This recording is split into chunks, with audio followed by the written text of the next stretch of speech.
Yun mga idol, so follow up video po ito sa video natin kahapon.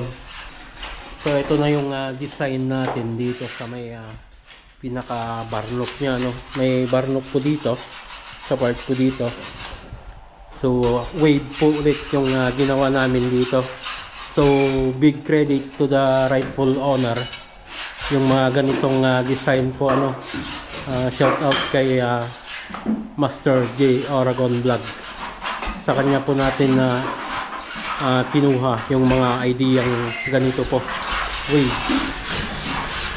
Naka-wave siya.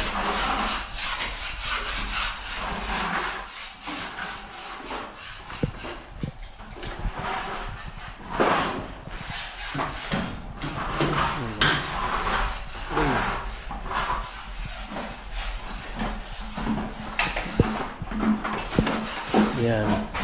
So, konting update pa po. So, ito din yung pinapalitadaan.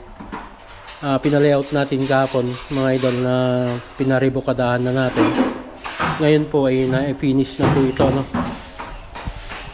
And then sa later part ng video natin kahapon, mga idol, ay ito yung nilalayout po nila.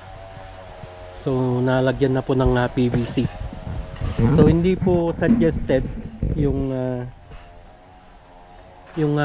outdoor po na PVC kung sa mga bubong po gagamitin.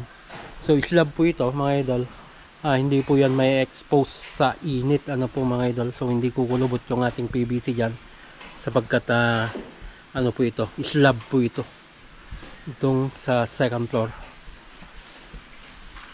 Then mula sa slab mga idol, nag drop po kami dyan ng 20 cm. Mula sa ilalim naman ng biga ay 3 inches. So next mga idol, bukas yun na yung papalitadaan natin sa ating mga kasama, yung sa canopy.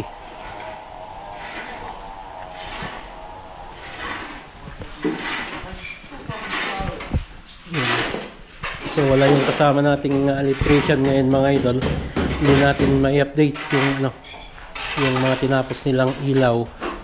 Then dito naman mga idol, tanggal na yung hamba. So aasintadaan na lang po ito bukas.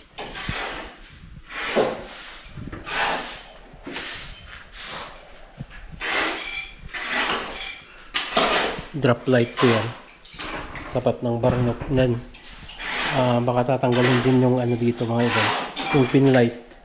Magiging drop light din po yan para sa island niya dito.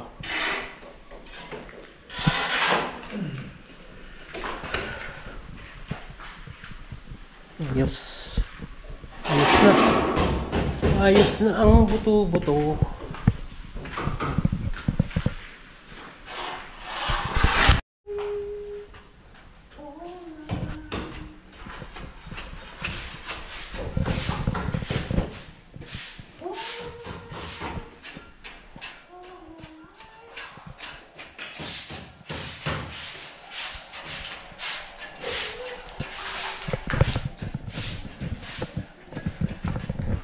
Bye. Dito pa niya, palitadaan ko kaya tayo.